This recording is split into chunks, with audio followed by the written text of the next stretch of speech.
Вітаю вас, друзі! Учора російські загарбники здійснили чергову ракетну атаку проти нас із вами. Били по цивільних об'єктах і, як кажуть самі російські людожери, це вони так святкували Старий Новий рік. Ну что, отметили прекрасным фейерверком. Таким вот, как положено. Однією із ракет росіяни цілеспрямовано поцілили по житловому багатоповерховому будинку у Дніпрі. Станом на цей момент, коли я записую це відео, відомо про понад 20 загиблих, і серед них одна дитина. Мої співчуття усім, хто втратив рідних, усім, хто втратив своїх близьких та друзів.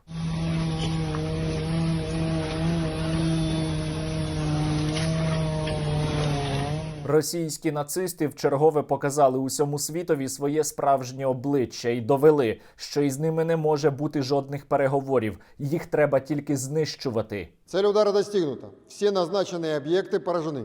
Особое внимание уделяется сбережению гражданской инфраструктуры і мирних жителів України. Вже після цієї ракетної атаки, коли було відомо про велику кількість загиблих та поранених цивільних, Міністерство війни Росії опублікувало ось отакий допис. Вбивці цілком задоволені своєю роботою, але ці вбивці обов'язково будуть покарані рано чи пізно. Мер Дніпра Філатов написав у себе, що він би хотів, щоб кожен росіянин побачив наслідки цієї ракетної атаки, але я мушу повідомити меру Дніпра, що росіяни бачили це, і росіяни цілком задоволені. Тому я вирішив зняти цей випуск, щоб ми із вами закарбували у своїй пам'яті їхню реакцію. Це важливо, щоб потім абсолютно ніхто ніколи не смів відкривати свого рота про те, що ми маємо вести переговори або примиритись із росіянами. И никто тут не радуется и не рукоплещет. Приятно? Не буду скрывать, приятно. Но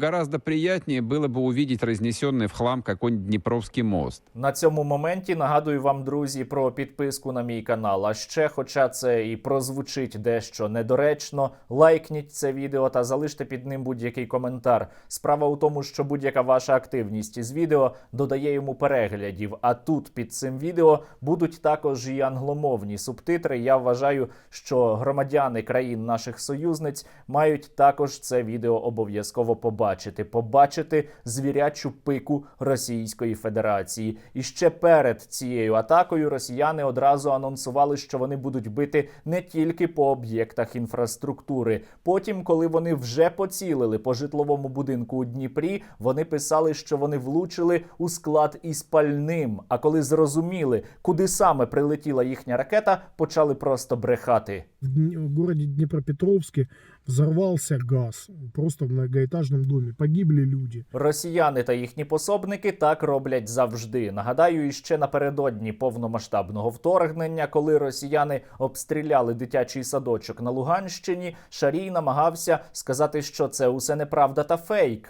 Я задался вопросом. И одним вопросом, который я озвучил. А действительно, почему не выпали окна? Коли влітку цього року росіяни завдали ракетного удару по торговельному центру у місті Кременчук, то історія повторювалась. Вони знову вигадували абсолютно різні версії та брехали і ще раз брехали. А куда делась та боевая техника, которая в одном из крыльев этого торгового центра пряталась украинская? Это банальнейший поджог. Вы посмотрите, конструкция совершенно цела. Можно считать это постановкой квартала 95. Но я думаю, они туда тела стащат. Робили вони так само і учора. То у них була версія про те, що це просто газ вибухнув, а потім з'явилася брехня про те, що це начебто українці самі своїми силами ППО вдарили по своєму ж будинку. Хотя по характеру разрушений было понятно, что это явно удар украинской ракеты ПВО. Проте жодна у світі ракета протиповітряної оборони не здатна завдати аж таких серйозних руйнувань. Але здатна завдати таких руйнувань ракета Х-22, яка й була використана учора росіянами. Ця ракета призначена для знищення авіаносців. Вона несе майже тонну вибухівки і не є точною від слова зовсім.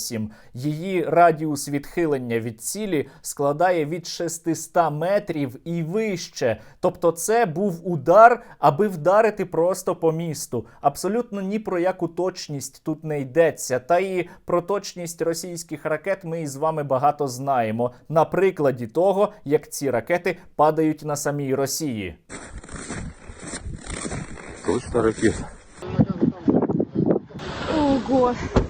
Розуміючи, що казочки про вибух газу або про те, що це система ППО вдарила по будинку, абсолютно ніяк не клеяться, росіяни почали вже поширювати іншу брехню про те, що начебто, ну так, летіла російська ракета, собі невинно летіла. І тоді українці вирішили її збити просто от над житловим будинком, після чого вона начебто сама і впала на той будинок. Але якби українці цього не зробили, то звісно ж ніхто б не постраждав. Разворачивали свои С-300 в жилых кварталах Днепропетровска, которые они обзывают гнусной кличкой Днепр. Они такие же нелюди. І за них погибли люди. А потім сталося абсолютно для мене особисто неочікуване. Оцю пропагандистську брехню російських пропагандистів повторив Олексій Арестович, радник Офіса президента. Ну, то есть возможности в Днепре сбить вот эту ракету хорошей возможности не было? Нет, по ее сбили, она упала на подъезд. Она упала на подъезд. Да, ну, как бы она взорвалась, когда упала. Є такі моменти, коли краще просто стулити пельку, закрити свого писка, але Арестович цього не розуміє. Спеціально для нього учора я у себе у телеграм-каналі показав відео ракетного удару по житловій багатоповерхівці у Дніпрі. На той момент це вже можна було робити, тому що і так була показана локація, куди саме прилетіло. І ось на відео, яке я опублікував, чітко чутно, що вибух був тільки один. Удар був тільки один. Але Арестович вже свою справу зробив. На нього одразу почали посилатись усі російські пропагандисти і почали розносити оцю брехню. Далі у Твіттері англомовні російські боти, а також любителі російської агресії почали звинувачувати у всьому Україну, посилаючись саме на слова Арестовича. Зрештою, нашому Генеральному штабу та командуванню Повітряних сил України довелось спростовувати брехню Арестовича. Та із ним, в принципі, усе зрозуміло. Він допоміг ворогу у інформаційній війні проти України. Не зрозуміло тільки чому Олексій Арестович і далі лишається радником Офіса президента. Особливо після його слів щодо повномасштабного вторгнення, які були сказані напередодні. Тревожные чемоданчики, это помните? Главный стержневой принцип нашей беседы или предмет? Да. Тревожные чемоданчики можно разбирать спокойно, даже если начнется военная операция на Востоке. Если начнут бомбить, я сразу побегу в войско, в армию. И я обещаю нашим зрителям записать и выложить сюжет, где я скажу, что я глубоко ошибался, я позорник, и меня больше не надо слушать. Безумовно, навіть якби те, що сказав Арестович, було би правдою, а це не так, це усе одно не знімає відповідальності із росіян за їхню агресію, тому що це саме вони запустили ракету. І я переконаний, вони це зробили цілком спеціально. Вони хотіли вдарити по житловому будинку. Даже если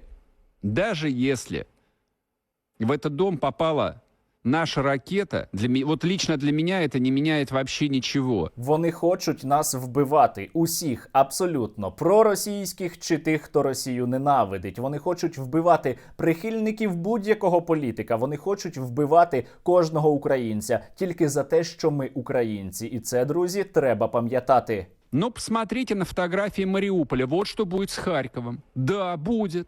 І з Дніпропетровськом це буде, і з Києвом це буде. Навіть якщо вони зараз будуть усе заперечувати, ми чудово пам'ятаємо їхні слова, які були сказані ще до 24 лютого. Вони закликали до терористичних актів прямим текстом та публічно. Ты знаешь, мне сегодня страшно не хватает парочки взрывов возле офиса президента Киева. Еще парочки-тройки взрывов не хватает в киевском метро. Тому, коли росіяни б'ють по цивільних об'єктах, коли росіяни вбивають цивільних, коли росіяни знищують житлові будинки, як у Бородянці або як у Маріуполі, знаєте, вони це роблять абсолютно спеціально.